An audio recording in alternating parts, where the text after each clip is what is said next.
I believe that.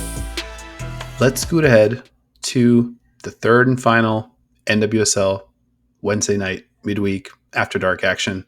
San Diego Wave hosting the Utah Royals. I want to start with San Diego. Interesting personnel, interesting lineup that they trotted out. Not sure if that's a lineup we've seen this season. I have to double check that. What was your main takeaway from this one? I think it's safe to say that with this 2-0 victory, the San Diego Wave are just keeping their heads above water. They are currently weathering this choppy ocean. They're searching for fair winds and following seas once they get their stars back on the pitch. All right, that's enough water jokes. But what I'm saying is they got a lot of great players who have not been able to play the last couple of matches, and they needed a win. They had the best player on the field. I think Sentnor is great. We'll talk about her. But Jaedyn Shaw is the best player on the pitch last night. She looked like it from pretty much her entire time on the pitch. They needed that, and with a 2-0 win, they get themselves on the right side of goal differential. They're now +1. Mm-hmm. It's not the most impressive win that you're going to see, but I'll say, if I could thread the needle, I think it's a championship-type win in the sense of we don't have all our players. It's a different kind of style that we're going to have to play, but we just found a way and we just got it done. Yeah, I think that's the right way to look at it from the San Diego perspective. Because you look at the lineup, no Alex Morgan, Naomi Girma, Abby Dahlkemper, Sophia Jakobsen, who's been good for them. Savannah McCaskill, she doesn't come on until the 86th. Yeah. At that point, the result's probably no longer in the balance. And that's one of the things, that's probably my biggest takeaway from this week's midweek action. The team with the depth dominated. It's just such a freaking crazy advantage to be like, all right, we'll not have 4 or 5 of our key players, or the players that we bring on are super high quality, could start for other clubs. Yeah. And then you have a team like Utah who's just got like all of their players in there. They've got an Amandine and Henri out there trying to kind of keep up, and they're just throwing everything they can. Stats-wise, I think this one was pretty even. So each team managed 9 shots. Obviously, San Diego earns the penalty off a handball that was manufactured by 16-year-old Kimi Ascanio, who looks like a real player. Yeah. I think oftentimes when you've got a teenager out there, they're really kind of like treading lightly and kind of like running out in their tippy toes. No, Ascanio's out there playing a real ball. Mm-hmm. She's not afraid to mix it up, and she creates that handball and that PK for Jaedyn Shaw to put the Wave up 1. But I agree with your point. I mean, a very losable or drawable game.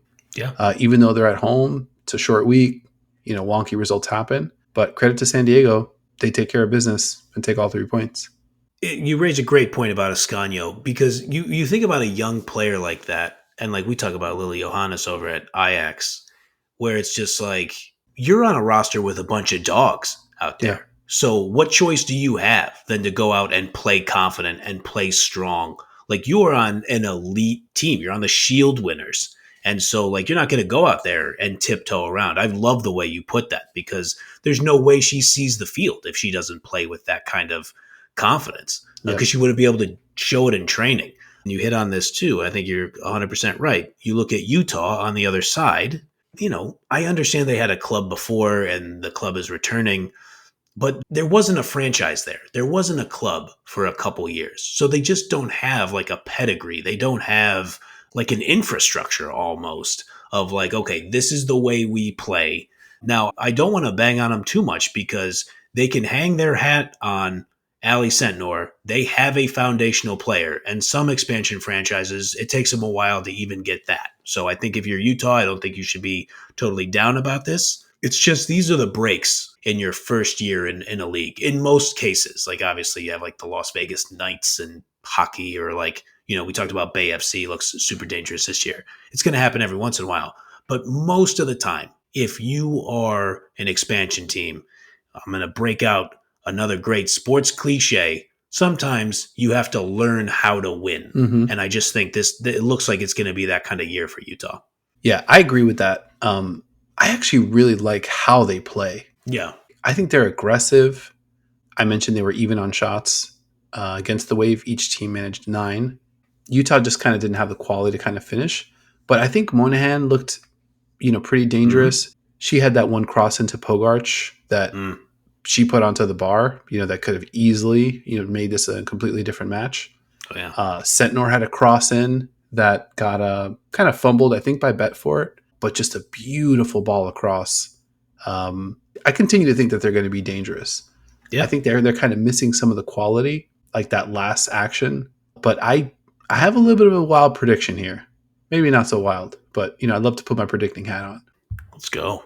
I'm going to go out and I'm going to say that the 2024 Utah Royals finish ahead of fellow expansion team Bay FC this season. All right.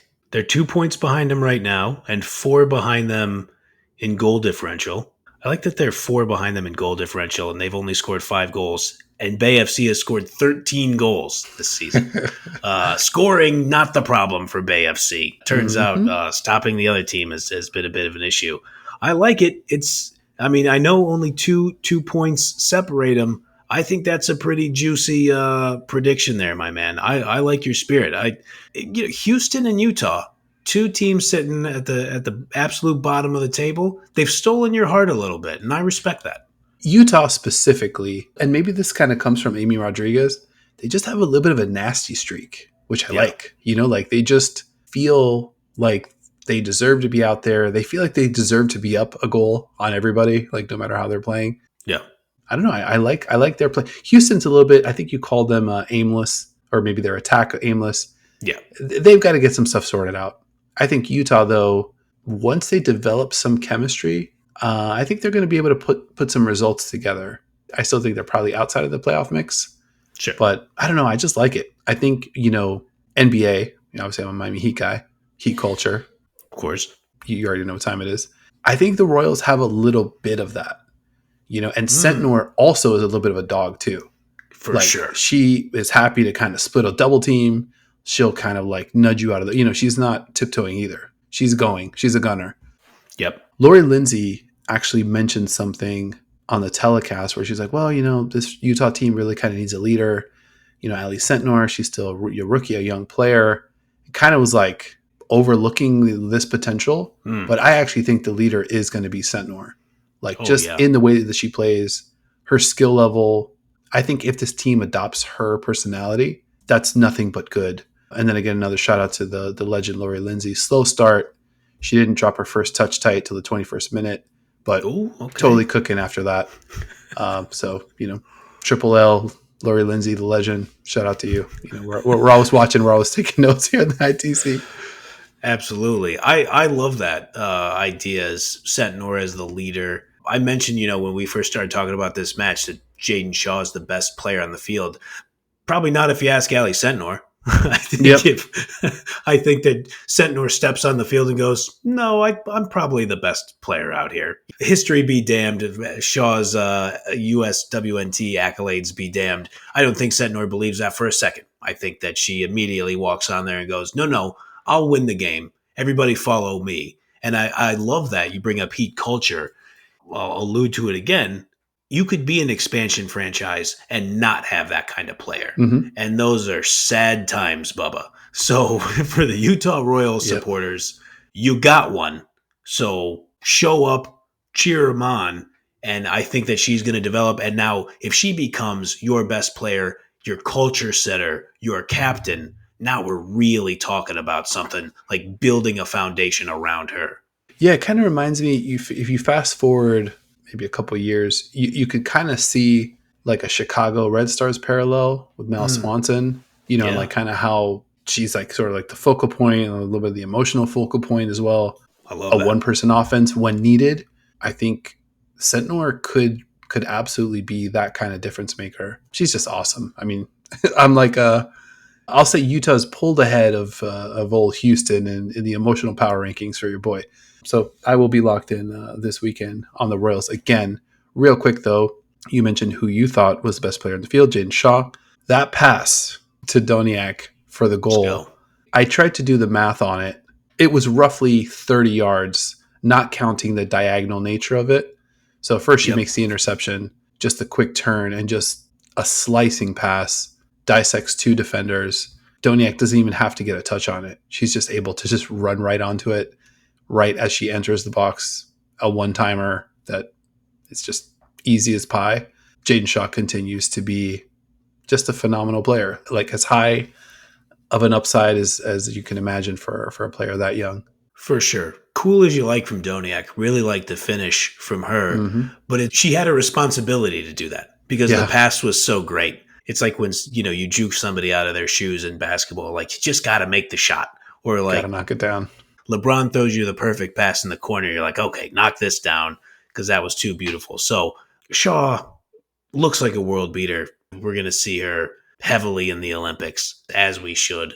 And she's going to have to, depending on how long some of these injuries carry on for the Wave, she's going to need to put in some performances like that. Her penalty kick, too, easy money. That was a shotgun blast into the back of the right side of the net. Just absolutely drilled it. And, that's why she's the star. That's why she's the rising star. Like, you have to look at her and be like, okay, we're hopping on your back for this one. Like you said, no Morgan, no Jakobsen. Now, it helped. I think Maria Sanchez, that added support is going to help. Yeah. Thought it was interesting that Sanchez played on the right as a left-footed player. So she kind of played with those angles of like, okay, I'm going to run in now with my left hand. Like, I'm not worried as much about sending in crosses. I'm going to come in and try to hit some shots. I think she spent a little time moving around, as Sanchez is one to do. Please correct me if I'm wrong about that in the comments. But yeah, I thought that was an interesting look to put Sanchez on the right, especially of my oversimplification of a few weeks of just play her at left wing. I'm glad Casey Stoney, didn't just blanket take my advice on that, because I thought it was an interesting look. But yeah, if you have Sanchez and you have Shaw out there, in the words another NBA reference, in the words of Tom Thibodeau, we have enough. We have enough to win. And I think Casey Stoney probably felt the same way. Yeah, Sanchez looked really good in spots too. Oh, yeah. She's still definitely settling in. She didn't look totally. She looked kind of like how Jakobsen looked the first couple matches, where you're just like, oh, this Right. player's going to be interesting, but they seem to be playing on a different team, a different stadium as the rest. Yep. But I think once they kind of like all click into place, I think this team could be dangerous. I was also pretty low on this Wave team, just kind of not being that moved, by some of those early season performances. Yeah. But you can kind of see it falling into place a little bit if they can put the whole thing together. I would say pretty good night of NWSL football. I think I'm somewhere in the 8 out of 10, 8.5 out of 10 range across the 3 matches. I think pretty chalk. I think we saw the deeper teams carry the day, but still some interesting moments, some interesting takeaways. I'm really kind of enjoying just the fact that we do get this midweek action. It kind of hits at the right time. Yeah. Like the weekend is so action packed, and then it's like, all right, Monday is like, oh my God, like a little bit of coming down from the weekend and trying to process everything that we saw. And Wednesday's like the perfect point in the week to just kind of pull us back in. Yep. Little appetizer, a couple tapas, just to kind of keep us satiated as we get into the following weekend. But I don't know. I was happy with the football. Yeah, I thought it was good. I think the surprise result is Seattle scratching a draw out of KC. It was an interesting 0-0 draw. So, like, what more can you ask for? You got a couple goals in the other matches. And yeah, helps you get through the work week a little bit and then still have a lot to look forward to in the weekend. 100%.